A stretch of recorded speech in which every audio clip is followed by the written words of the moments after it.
Hello and welcome to Phantom Forces Weapons Spotlight, a series where I give a more subdued and informative look on the weapons of Phantom Forces. In this episode, I'll be taking a look at the M16A1. The M16A1 is a new assault rifle added in the Christmas 2022 update, unlocked at rank 28. It deals 30 damage up to 90 studs and falls off to 20 damage by 150 studs. It fires at 950 RPM with a standard 1x body multiplier and a 1.4x head multiplier. The muzzle velocity is 3000 studs per second and the penetration depth is 0.8 studs. Here is a shots to kill table.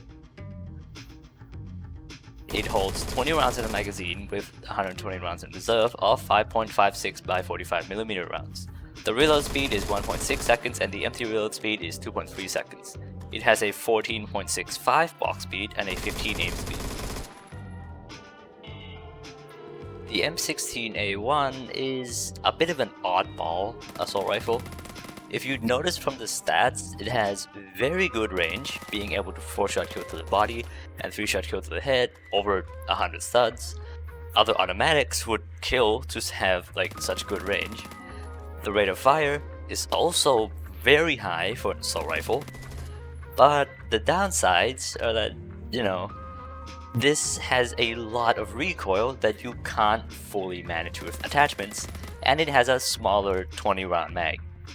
The recoil is pretty weird and unique, where it has a lot of vertical camera kick and horizontal rotational kick, which makes for a pretty hard combination to mitigate in the first place, but also the pistol grip and the Heresy QR grip are also unavailable for this rifle, so you're just gonna have to live with the rotational kick.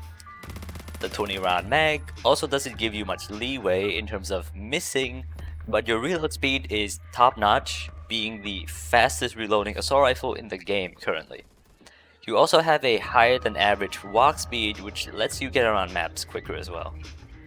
In terms of range, the M16A1 excels at both close and medium range due to its high fire rate and good ballistics, but the recoil just really hinders it at range despite the good damage. In terms of playstyle, the M16 seems purpose-built to just demolish people in 1v1 gunfights. You output a lot of damage very quickly, even beating out the HK416 and the TAR-21, but you don't have the mag size to keep you going for very long. You can't play too aggressively with this weapon. I mean, you can destroy 2 or 3 people instantly, but you constantly need to have a way to duck out and reload, since you need to be rather close to actually manage the recoil. It's a pretty delicate matter. I'd give the M16A1 an A tier for being a very strong dueling weapon. The M855 conversion turns the M16 into a more close-range oriented rifle. It now deals 36 damage up to 50 studs and falls off to 19 damage by 120 studs. It fires slower at 800 RPM with a standard 1x body multiplier and a 1.4x head multiplier. The muzzle velocity is slightly reduced to 2800 studs per second, and the penetration depth is slightly increased to 1 stud. Here is the shots to kill table. It has the same recoil, but it's a little more manageable due to the slower fire rate, and it now holds 30 rounds in the magazine with 120 rounds in reserve of a different kind of 5.56 rounds. The reload speed is now 1.8 seconds and the empty reload speed is 2.7 seconds. The walk speed and aim speed remains the same. This conversion shifts the M16A1's focus down from around medium-ish ranges to closer ranges. Your damage now falls off a lot more at range, but you have one less shots to kill to worry about at close range. This doesn't entirely mean that the M16A1 is significantly worse at range now, however. You have a slower fire rate, which makes the recoil much more controllable, although it hurts your time to kill a little bit. It also gives you a 30 round mag, which perfectly suits this conversion's focus on close range fights. The reload speed is slower now, but it is still incredibly fast in terms of assault rifle standards.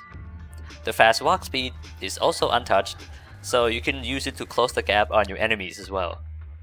I highly recommend this attachment on small maps where players will hopefully be in your 2-shot kill headshot range, like Metro or Bazaar. I'd give this conversion an A tier, just like the default ammo. And that concludes this episode of Phantom Force's Weapon Spotlight. Expect a video on the new Cold Mars soon. And also, this update kinda came out of nowhere and made a lot of my videos outdated, so I'm gonna have to get to that. Anyway, thank you for watching, and see you next time.